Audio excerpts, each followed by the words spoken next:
God is a spirit, and they that worship him must worship him in spirit and in truth. Now, everyone has an idea of how to worship God. Everyone has an idea of what truth is. Biblically speaking, John 17:17 says, "Sanctify them through thy truth. Thy word is truth." Today, let's focus for a few moments on the in spirit part of that verse. You know, one evening I recall seeing a Facebook video where guys were playing a video game, celebrating the moment of the greatest kill. It's a moment where one player kills one or more players in a showy kind of fashion way in that video game. These guys were super excited about this greatest kill. To some, it was the best thing they had seen all day. But for a moment, let's talk about unworship. And I'm sorry, I couldn't figure out a proper segue to go into unworship. But let's talk about unworship. And yes, unworship is a word.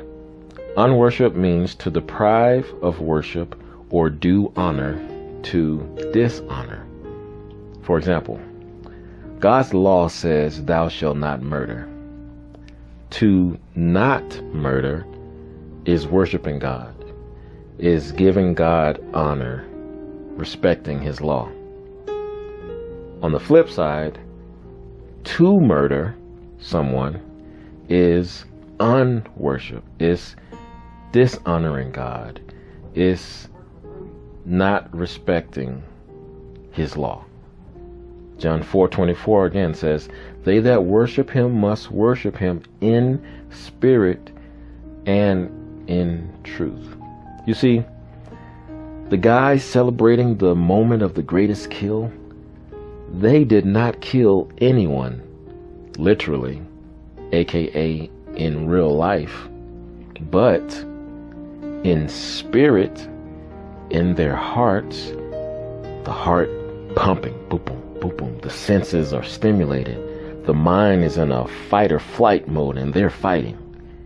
However, this non-real life virtual killing resulted in their physical emotions being excited as if they had really killed someone.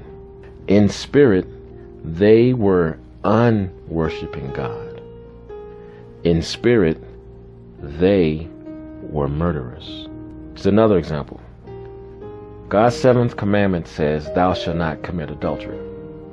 Now, we easily understand the physical act of cheating or an affair, and often when we quote this verse, we often think about married people.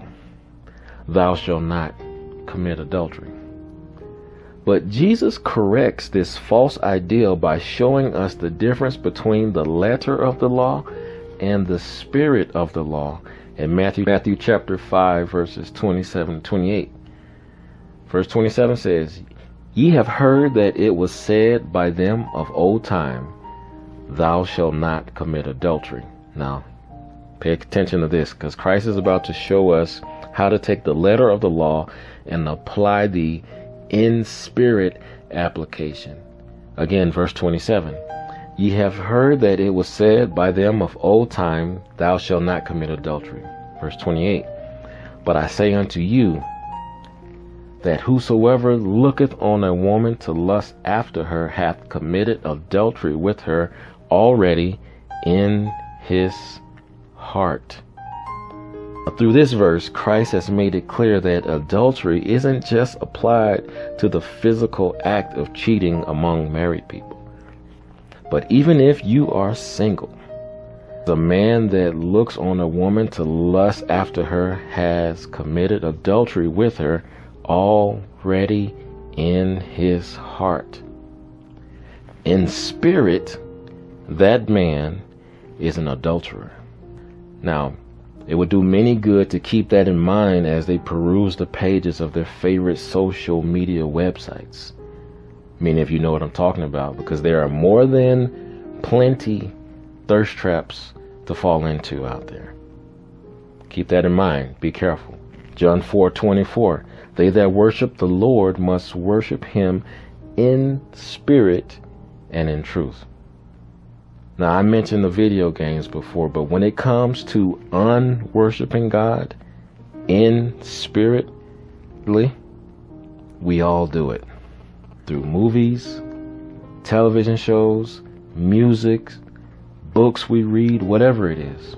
For example, if we watch a movie of two people getting intimate, are in varying levels intrigued, we are engrossed in the scene, refusing to turn our eyes sometimes or change the channel. And in spirit, we are condoning that fornication. And thus we are participating in unworshiping God, depriving our God of his due honor and respect. And we are doing this with the strangers on the television or in the songs. Now, sadly enough, I like a good action thriller. But being real, what's the difference between this and the greatest kill celebration? There's fighting, there's killing. It's the same thing. And I hate to say it, but boxing, UFC, and all other brutal sports, it's the same thing.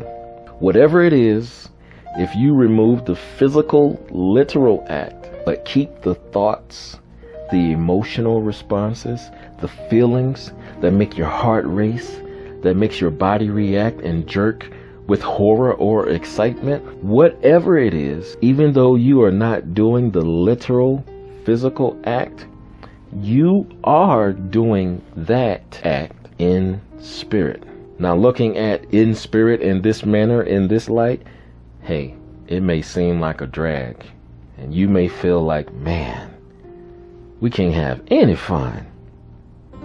But the question is, and should be, why are you focused, or why are we focused on the things that unworship God, things that deprive God of his due honor and respect? Philippians 4:8 says this: finally, brethren, whatsoever things are true, whatsoever things are honest, whatsoever things are just, whatsoever things are pure, whatsoever things are lovely, whatsoever things are of good report, if there be any virtue, and if there be any praise, think on these things. Now, notice how the text does not tell you to do anything, but it tells you how to think, because the things you think about affects your in-spirit worship. 4 verse 23-24, but the hour cometh, and now is, when the true worshipers shall worship the Father in spirit and in truth. For the Father seeketh such to worship him.